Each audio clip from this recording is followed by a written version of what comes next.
உடனடி சரும பொலிவு தரும். எலுமிச்சை கொளுத்தும் வெயிலில் வெளியில் செல்பவர்களுக்கு மட்டுமே சருமத்தில் பாதிப்புகள் என்று பலரும் நினைப்பதுண்டு.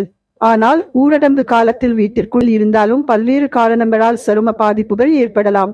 வெப்பம், வியர்வை, உடலின் நீர் வறட்சி மற்றும் மின் விளக்கு வெளிச்சம் போன்றவற்றாலும் பாதிப்பு வரலாம். இதை தடுக்க எலுமிச்சையை பயன்படுத்தி மேற்கொள்ளப்படும் எளிய அழகு குறிப்புகள்.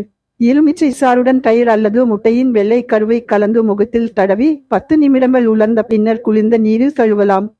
தொடர்ந்து 3 நாட்கள் செய்து வர முகத்தில் உள்ள கருமை நீங்கி பொலிவடையும். 1 ஸ்பூன் எலுமிச்சை சாறுடன் 1 ஸ்பூன் தேன் கலந்து தேய்த்தால் சருமம் பளபளக்கும். பாலில் எலுமிச்சை சாறு கலந்து தேய்த்து வர சூரிய ஒளியால் ஏற்படும் கருமையான சரும நிறம் மாறும். முதல் நாள் இரவு எலுமிச்சை சாறுடன் பாலாடை சேர்த்து ஊற வைத்து மறுநாள் காலை அந்த கலவையை தடவி உலர்ந்த பின்னர் குளிர்ந்த நீரில் குளித்தால் சருமத்தின் நிறம் மேம்படும். எலுமிச்சை சாறு மற்றும் ஆலிவ் ஆயில் ஆகியவற்றை கலந்து முகத்தில் மாஸ்க் போன்று தடவினால் சருமத்தின் அழுக்குகள் மற்றும் இறந்த செல்கள் நீங்கி மென்மையாகும்.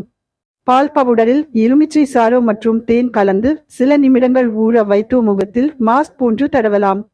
முதல் நாள் இரவில் ஓட்ஸை ஊற வைத்து மறுநாள் காலையில் அரைத்து பேஸ்ட் செய்து அதில் எலுமிச்சை சாறு மற்றும் புளித்த தயிரை கலந்து சருமத்தில் தடவினால் அழுக்கு மற்றும் மாசு ஆகியவற்றை அகற்றி புத்துணர்வை தரும்.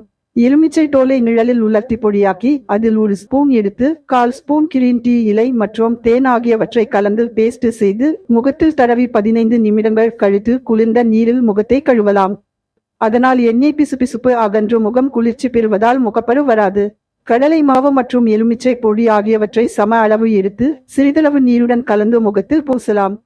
எலுமிச்சை பொடி, சந்தன பொடி மற்றும் கற்றாழை ஜெல் 3ஐயும் நன்றாக கலந்து முகத்தில் தடவலாம். இவை வறட்சியை நீக்கி எண்ணெய் சுரப்பை குறைக்கச் செய்வதால் மென்மையான மற்றும் பளிச்சென்ற சருமம் கிடைக்கும்.